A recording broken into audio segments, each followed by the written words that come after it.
tongue off. This square is beefing over pussy, it's a clown off. You making music but it sucks, turn the sound off. I'm cut so I'm feeling type cocky.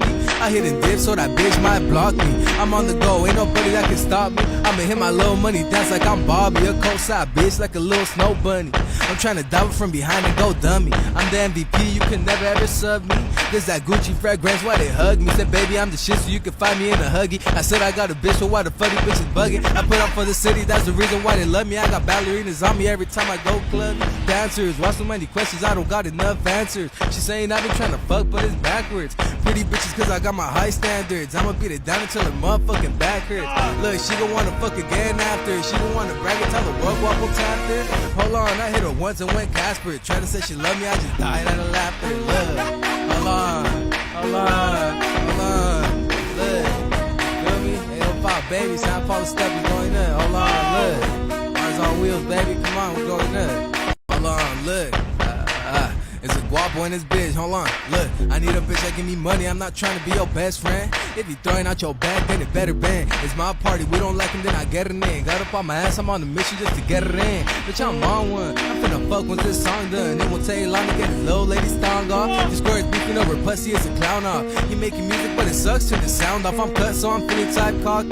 I hit and dip so that bitch might block me. I'm on the go, ain't nobody that can stop me. I'ma hit my little money dance like I'm Bobby. A cold side bitch like a little snow bunny. I'm tryna dive from behind and go dummy. I'm the MVP, you can never ever sub me.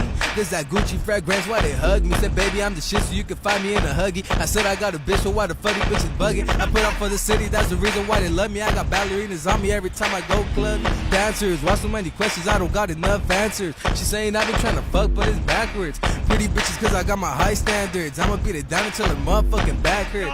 Look, she gon' wanna fuck again after. She gon' wanna brag and tell the world what will tap her. Hold on, I hit her once and went Casper. Tried to say she loved me, I just died out of laughter. Look, hold on, hold on. Yo, yo, yo. What is up, chat? How we doing? How we doing? How we doing? All right. I want to make sure I'm not like double echoing in your guys' ears right now, because there's a distinct possibility that I am. Doesn't look like it. So I'm just gonna go ahead and assume the audio's doing all right tonight. Chat, chat, chat, chat, chat. How we doing today? Oh, it's a Monday. Blessed, grand rising. God has blessed us with another day. We are here. We're alive. We're attempting to thrive, and we have hope to be thriving more. So, what else could we want from the world, eh? Excited about class today. Should be a fairly interesting class. I believe that we're going to be diving into Immanuel Kant and his theory of morality, and kind of just like very iron rigid, strong-fisted rules, right?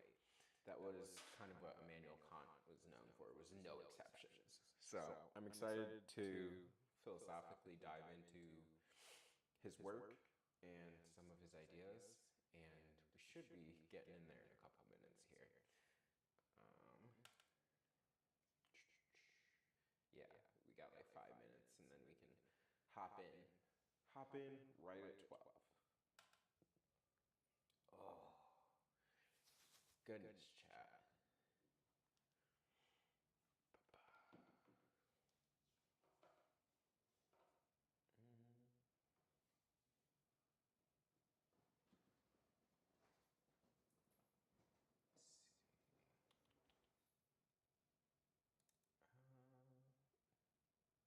Man, I think tomorrow is going to be the Kamala-Trump debate, which, I'm going to be real, I don't even really want to talk about politics on this channel, which is really super strange for a philosophy channel,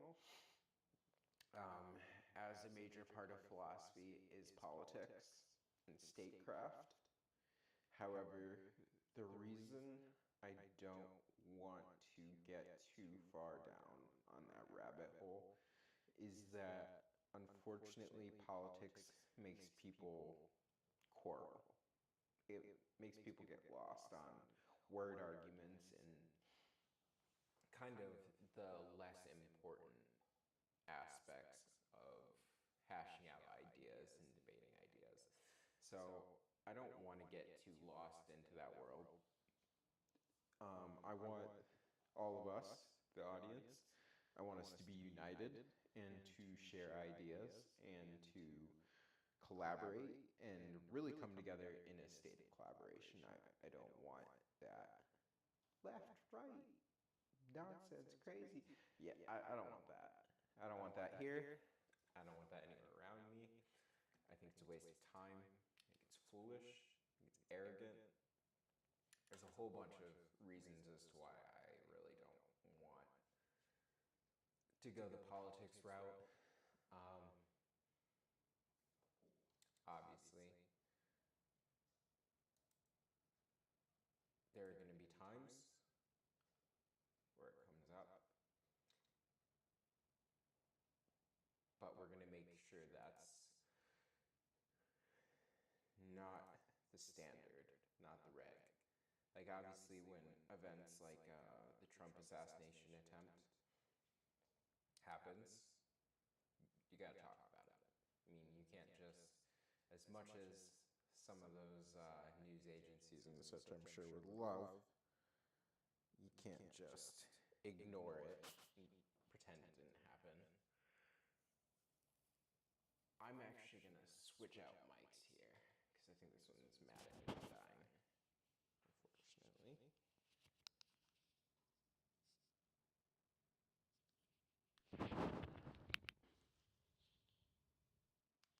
There we go.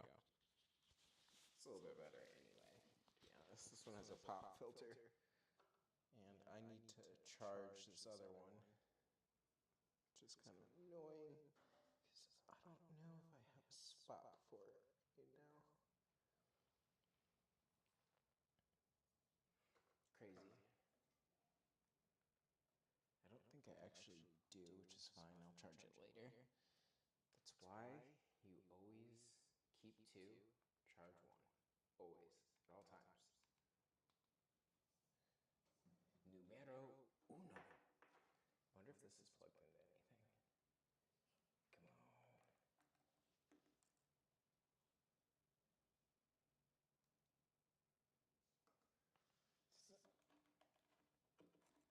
Unfortunately, it doesn't appear to be, which kind of sucks. Because that means that is not going to charge. There we go. But it can. Which is good news for me. Sort of. Kind of, sort of not now, because I don't have any place to plug this into. Shortage of traditional USB ports. Oh, no, yes I do. I'm tripping. I don't need to charge my phone.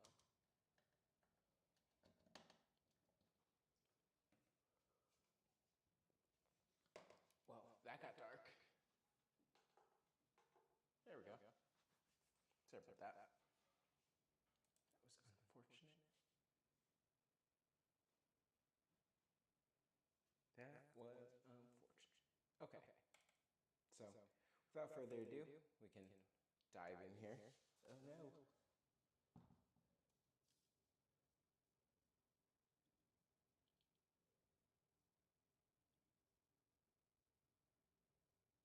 There we go. Sorry about that. And let's go ahead and jump into class.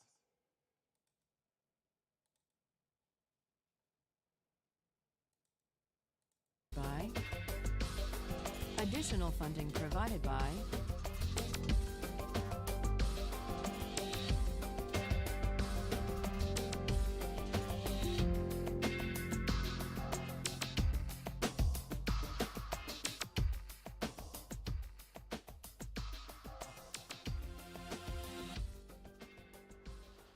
Last time we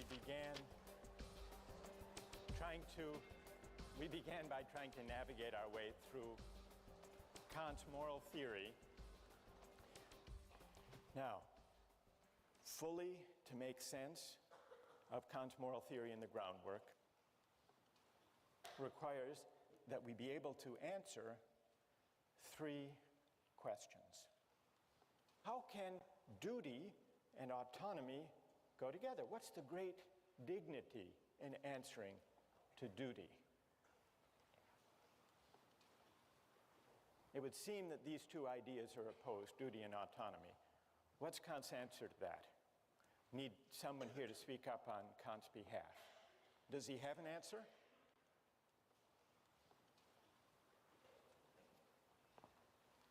Yes, go ahead, stand up. Kant believes that you only act autonomously when you are pursuing something only in the name of duty and not because of your own circumstances, such as, like, you're only doing something good and moral if you're doing it because of duty and not because of something of your own personal gain. Now, why is that acting? What's your name? So, are y'all picking up what he's putting down with that? Essentially, what he's saying is the only time you are actually behaving in a worthwhile function and facet is essentially when you're doing something out of a moral obligation, which means you aren't getting a pleasure or you aren't gaining or seeking the situation with the mindset of gaining. And that's Kant's essentially version of, is what you're doing worthwhile? Is what you're doing fulfilling your purpose, right? As I said earlier, Kant is very stringent. He's very cut and dry. So, Mine is Matt. Matt, why is that acting out of freedom? I hear what you're saying about duty. You choose to accept those moral laws in yourself, and they're not brought on from outside onto you. Okay, good. Because acting out of duty is following a moral law that you impose on yourself. That you impose on yourself. That's what makes duty compatible with freedom. Yeah. Okay, that's good, Matt. That is Kant's answer. That's great. Thank you. So, Kant's answer is, it is not insofar as I am subject to the law that I have dignity, but rather insofar as, with regard to that very same law, I'm the author, and I'm subordinated to that law on that grounds that I took it, as Matt just said, I took it upon myself. I willed that law. So that's why, for Kant, acting according to duty and acting freely, in the sense of autonomously, are one and the same. But that raises the question, how many moral laws are there? Because if dignity consists in being governed by a law that I give myself, what's to guarantee that my conscience will be the same as your conscience? Who has Kant's answer to that? Yes? Because a moral law is not contingent upon subjective conditions. It would transcend all particular differences between people, and so would be a universal law. And in this respect, there would only be one moral law, because it would be supreme. That's exactly right. What's your name? Kelly? Kelly. So Kelly, Kant believes that if we choose freely, out of our own consciences, the moral law, we're guaranteed to come up with one and the same moral law. Yes. And that's because when I choose, it's not me, Michael Sandel, choosing. It's not you, Kelly, choosing for yourself. What is it exactly? Who's doing the choosing? Who's the subject? Who's the agent who's doing the choosing? Reason? Well, reason. Pure reason. Pure reason. And what you mean by pure reason is what exactly? Well, pure reason is, like we were saying before, not subject to any external conditions that may be imposed on it. Good. So. That's great. So the reason that does the willing, the reason that governs my will when I will the moral law, is the same reason that operates when you choose the moral law for yourself. And that's why it's possible to act autonomously, to choose for myself, for each of us to choose for ourselves as autonomous beings, and for all of us to wind up willing the same moral law, the categorical imperative. But then there is one big and very difficult question left. Even if you accept everything that Matt and Kelly have said so far, how is a categorical imperative possible? How is morality possible? To answer that question, Kant says we need to make a distinction. We need to make a distinction between two standpoints. Two standpoints from which we can make sense of our experience. Let me try to explain what he means by these two standpoints. As an object of experience, I belong to the sensible world. There, my actions are determined by the laws of nature and by the regularities of cause and effect. But as a subject of experience, I inhabit an intelligible world. Here, being independent of the laws of nature, I am capable of autonomy, capable of acting according to a law I give myself. Now, Kant says that only from this second standpoint can I regard myself as free. For to be independent of determination by causes in the sensible world is to be free. If I were... So everything in the philosophy world ties back to freedom. It ties back to autonomy. Without autonomy, none of the rest of it, no philosophical ideas, no ideals, morals, any of that, all that stuff doesn't matter without autonomy and free will. So if you're wondering why he keeps looping it back to that, that is why. It's one of the primary principles of philosophy. We're wholly an empirical being,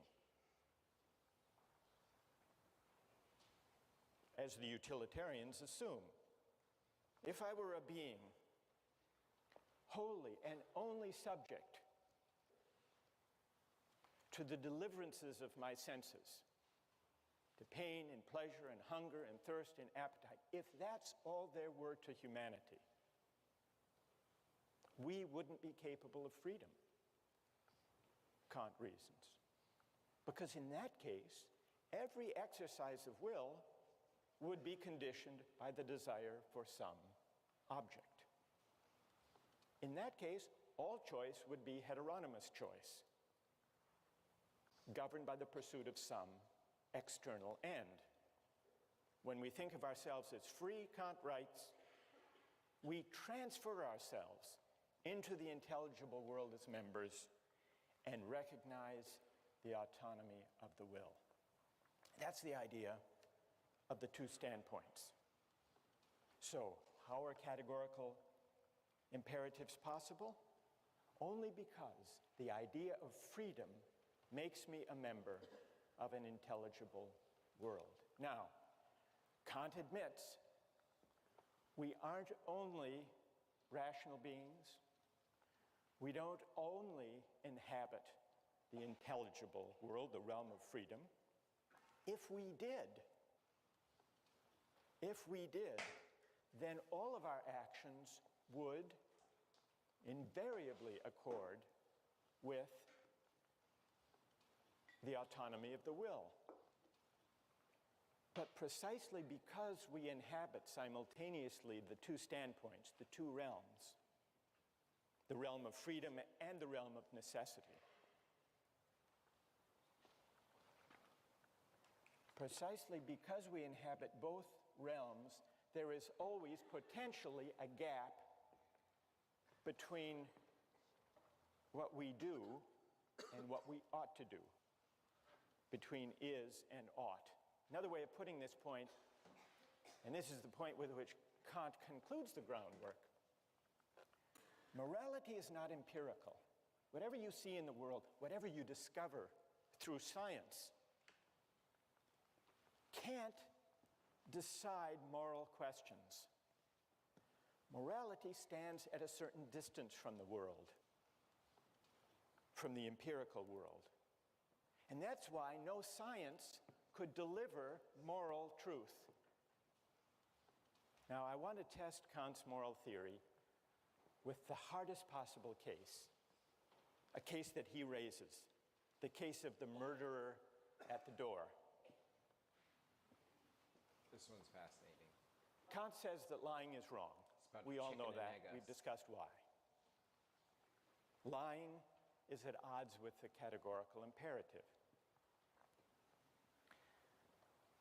A French philosopher, Benjamin Constant, wrote an article responding to the groundwork where he said this absolute prohibition on lying is wrong.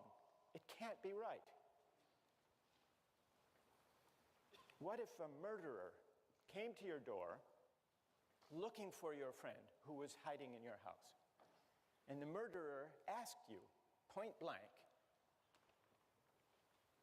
is your friend in your house? Constant says it would be crazy to say that the moral thing to do in that case is to tell the truth. Constant says the murderer certainly doesn't deserve the truth. And Kant wrote a reply. And Kant stuck by his principle that lying even to the murderer at the door is wrong. And the reason it's wrong, he said, is once you start taking consequences into account to carve out exceptions to the categorical imperative, you've given up the whole moral framework. You've become a consequentialist, or maybe a rule utilitarian. But most of you, and most of Kant's readers, think there's something odd and implausible about this answer. I would like to try to defend Kant on this point. And then I want to see whether you think that my defense is plausible. And I would want to defend him within the spirit of his own account of morality. Imagine that someone comes to your door. You were asked the question by this murderer. You're hiding your friend. Is there a way that you could avoid telling a lie without selling out your friend? Does anyone have an idea of how you might be able to do that? So essentially, murderer comes to the door. Knock, knock, knock. Answers the door. Eating Hot Pockets. Pizza rolls. Sorry, not Hot Pockets. You don't eat Hot Pockets like that. So eating some pizza rolls. Murder's there. Hello? Who's that?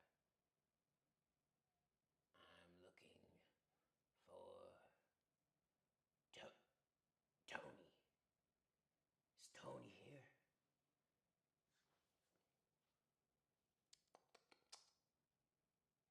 Is Tony here?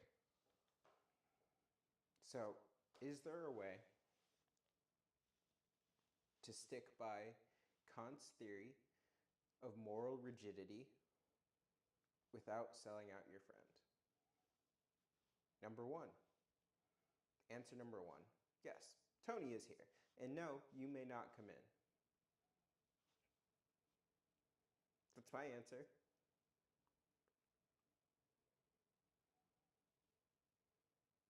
I mean, I'm sure you could probably come up with a more clever way of answering, such as,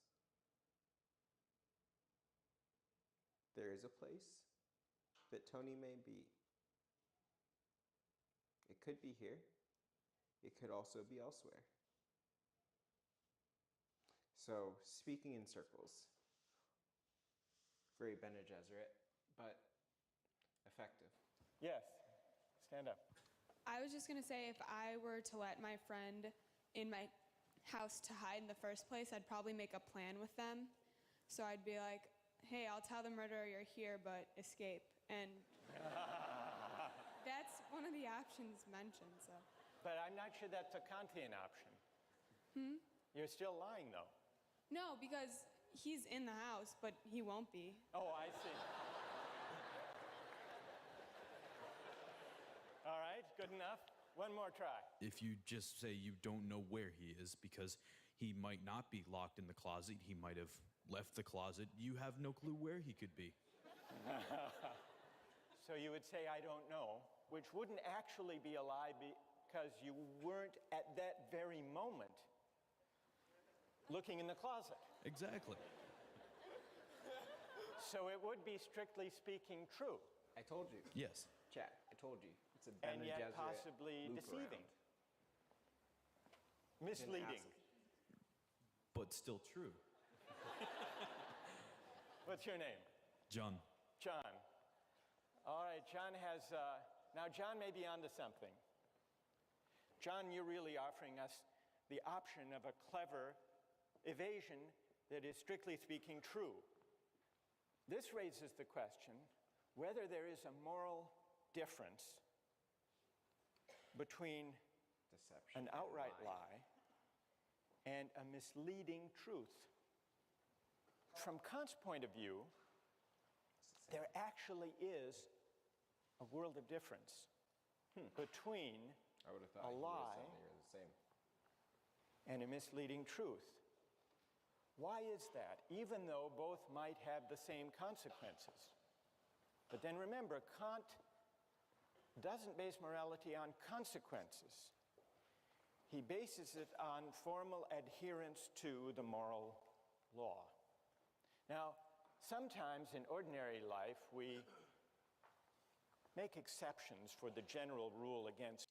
So my guess, I don't know, but my guess is where Kant would steer this would be when you're considering a moral law that you have to stick to with like rigidity in order to hold up the worldview, is you have a loyalty to your friend over the murderer at the door who presumably is probably a stranger. You should have a higher loyalty to them.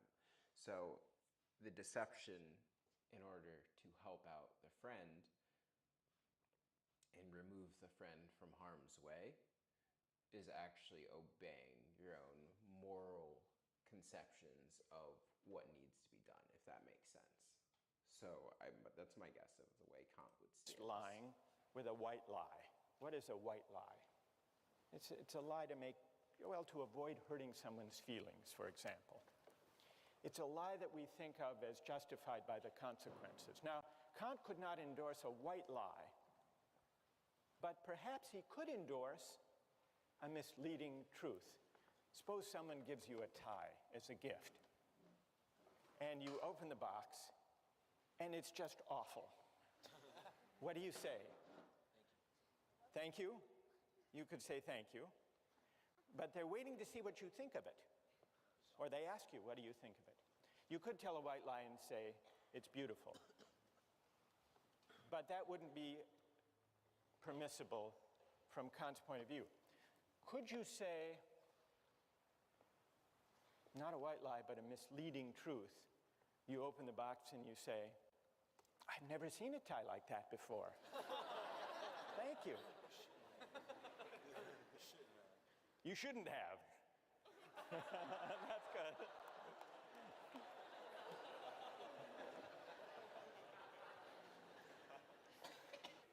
Can you think of a contemporary political leader who engaged?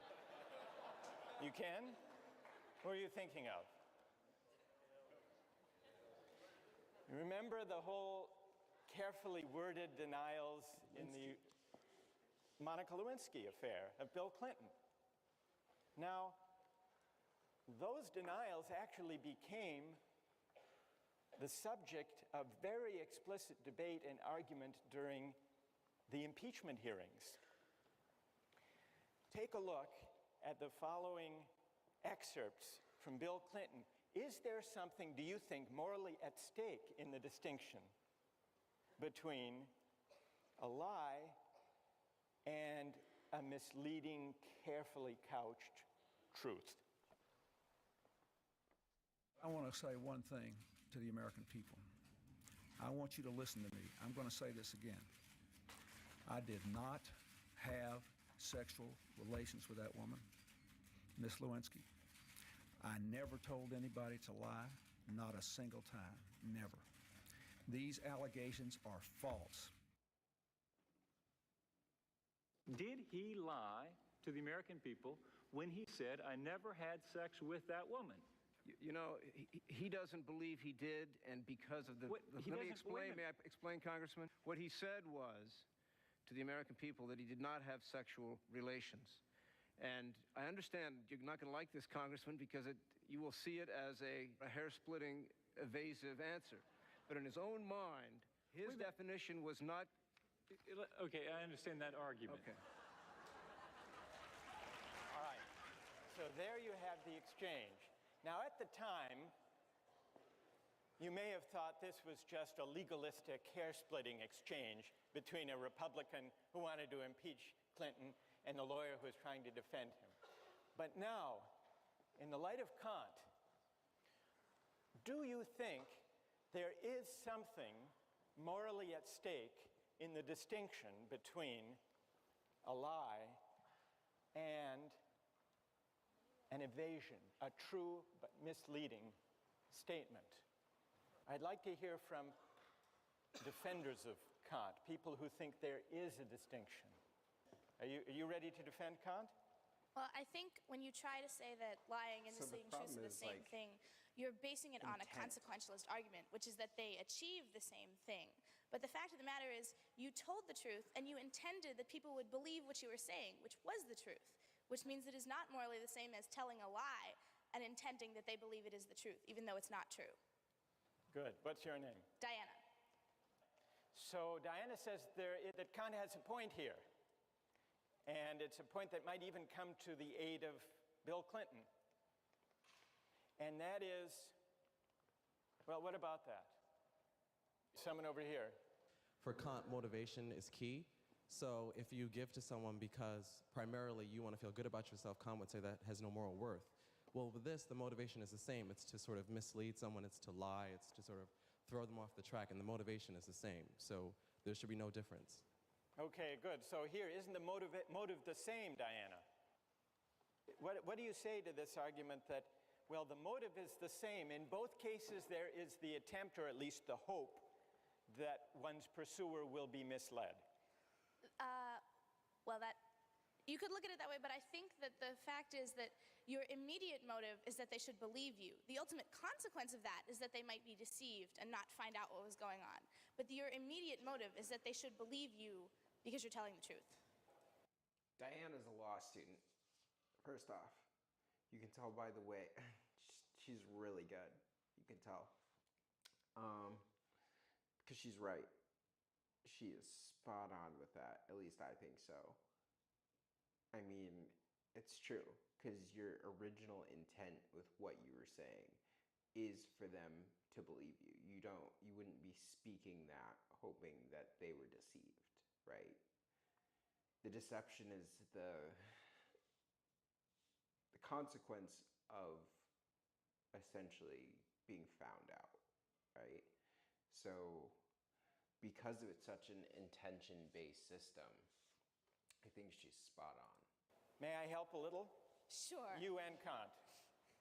Why don't you say, and what's your name? I'm sorry. Wesley.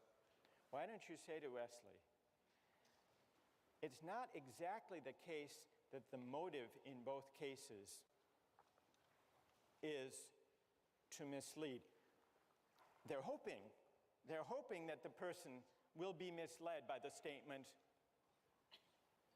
I don't know where they are, or I never had sexual relations. You're hoping that they will be misled, but in the case where you're telling the truth, your motive is to mislead while at the same time telling the truth and honoring the moral law and staying within the bounds of the categorical imperative. I think Kant's answer would be. Diana, yes? You like that? I do. Okay, so I think Kant's answer would be, unlike a falsehood, unlike a lie, a misleading truth pays a certain homage to duty. And the homage it pays to duty is what justifies that even the work of evasion. Diana, yes? You like? Okay. And so there is something, some element of respect for the dignity of the moral law in the careful evasion, because Clinton could have told an outright lie, but he didn't. And so I think Kant's insight here is in the carefully couched but true evasion, there is a kind of homage to the dignity of the moral law that is not present in the outright lie. And that, Wesley, is part of the motive. It's part of the motive. Yes, I hope he will be misled. I hope the murderer will run down the road or go to the mall looking for my friend instead of the closet. I hope that will be the effect. I can't control that. I can't control the consequences. But what I can control is standing by and honoring, however I pursue the ends I hope will unfold, to do so in a way that is consistent with respect for the moral law. Wesley, I don't think, is entirely persuaded, but at least this discussion brings out some of what's at stake, what's morally at stake in Kant's notion of the categorical imperative.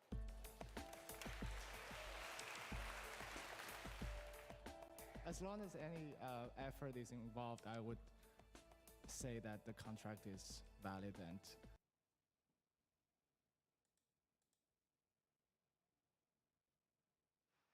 So, chat, what do you guys think? Are you guys on board with Kant and his train of thought and his belief and his moral pattern with how it's necessary to stick by a strict group of guidelines and never deviate from them, and that the important part of one's action and one's directness is intent, and essentially that in order to pay proper homage to the moral rigidity that is in place, that even when using statecraft and sidestepping techniques of avoiding and not downright lying, it makes it acceptable and even almost more than permissible. It makes it almost recommended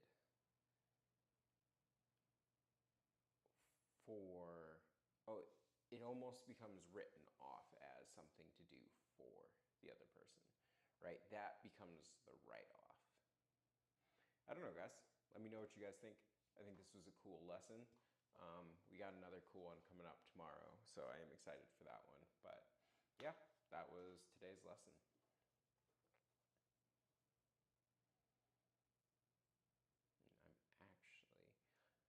I have an actual bonus set right here, so we're gonna pop back into the bonus session.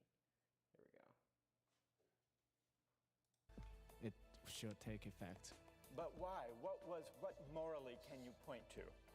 For example, two people agree to be married, and one suddenly